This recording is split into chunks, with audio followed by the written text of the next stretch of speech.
Crime. It is as common to a modern-day society as air and water. And as long as there is a group of people who live in want, there will always be individuals willing to do anything they can, rob, cheat, or kill, to satisfy their needs. But in Gotham, crime has started to emanate from a different place. Over the last few weeks, there's been a rise in crimes without motive that are so demented, none of us can understand why they were committed. I'm Mike Engel, and tonight we delve into the city's underground to get a status report on just how bad it is on our streets. Now, we do this not to frighten you. We do this only to inform you of a growing problem that threatens our city. The last thing we want is for you to be in a situation similar to what Steve and Andrea Otis found themselves in with their 17-year-old son. The police said he took something they call ecstasy. It's supposed to give you a feeling of euphoria. It's still hard for us to believe what happened, especially to a boy like Tim.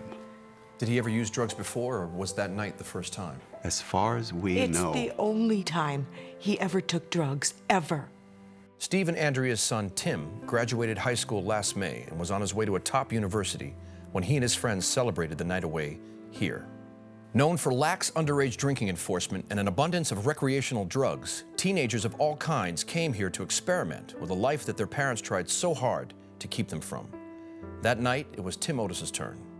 Upon ingesting the drug called ecstasy, Tim collapsed to the floor and immediately went into a violent seizure. His friends called an ambulance, fearing that he was suffering from an overdose or a bad reaction.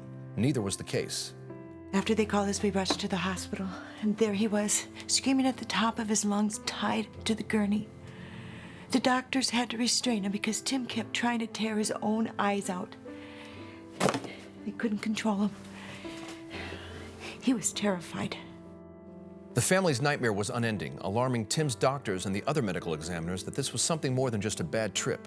Theorizing that the drugs may have been laced with a malicious substance, Tim's blood was tested for traces of foreign chemicals. What they found frightened everyone. Tim's bloodstream was laden with the chemical compound used by Dr. Jonathan Caine to produce his lethal fear toxin, the same toxin that nearly destroyed all of Gotham. James Levine writes the police beat for the Gotham Times. He's also written 2 books on the history of organized crime in Gotham and is writing a 3rd on the terrorist attack that occurred in the Narrows. James, this is some scary stuff. Scary indeed. Now, before we get into this further and discuss whether Dr. Jonathan Caine is behind it all, let's start off where organized crime stands these days. Harvey Dent recently indicted Sal Maroni. Maroni is allegedly the heir to Carmine Falcone, who was incarcerated and later suffered debilitating psychological damage at the hands of Dr. Caine. Well, you know, Mike, what's really interesting about all this is that Falcone's removal from power provoked other criminal factions in Gotham to go after pieces of Falcone's empire. Now, Sal Maroni made it clear that this wasn't a good idea. However, Maroni, who prides himself on being a charmer when he's more of a schemer, has reportedly embraced these other criminal organizations rather than declaring war against them. Embrace them how? Well, reports suggest that Maroni and the rest of Gotham's criminal factions have banded together. And statistics support this, as there's been absolutely no incidences of violence between these factions in the last couple of months, which is remarkable given the vicious history of organized crime within this city. James, wait a second. What you're saying then, is this some sort of détente? No. What I'm saying is some kind of conglomeration. The various factions have joined together to form a larger syndicate, which, to be blunt, is far worse than having them kill each other.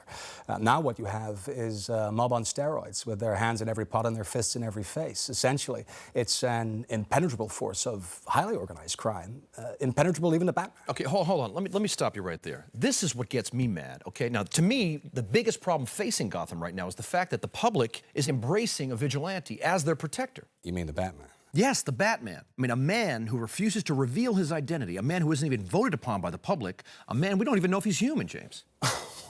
What do you think, Mike? He's a bat? Look, a number of eyewitness accounts have put him at different places at the exact same time. I mean, how do you explain that to the people of Gotham? No, Mike, you've been ridiculous. Let me make my point. The point is, this mega mob that you are telling us is such a threat.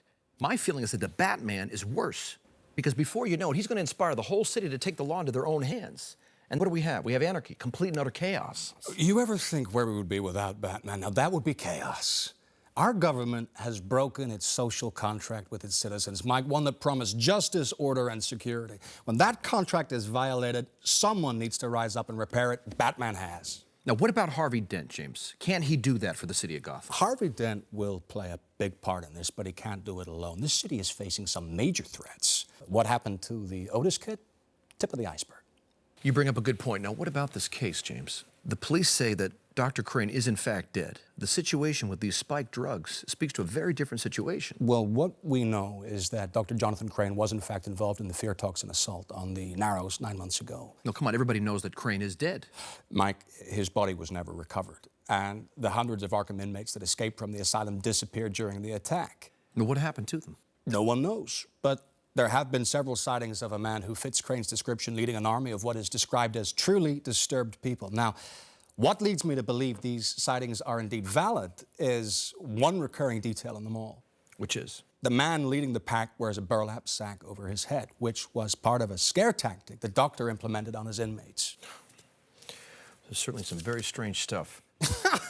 A man with 6 fingers is strange, Mike. This is alarming.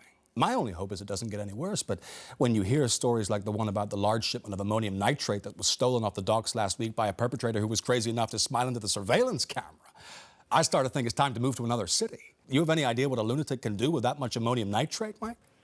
Well, build a bomb, potentially. No, build a big bomb. Let me ask you this in our remaining 30 seconds, James. There is, to me, no doubt here that there's a growing trend of deranged crimes that are being perpetrated by equally deranged individuals for motives that are unknown to us all. Meanwhile, we have a man that's dressed up like a bat who is literally waging war on the city streets. I mean, you don't think one has to do with the other. I mean, that is to say, Batman, whether he's a hero or a nutcase, is encouraging and actually inspiring other nutcases to do what? Either stop him or top him. Well, I haven't thought about it like that. Potentially, yes. Well, that's why the Batman's got to be stopped. I mean, he's got to be brought to justice to stop the escalation.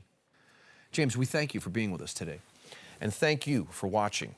Please join me in 2 weeks for an interview with the head of the Falcone crime family, Sal Maroney, who claims Commissioner Loeb and the Gotham PD should be the real defendants in Harvey Dent's case against him.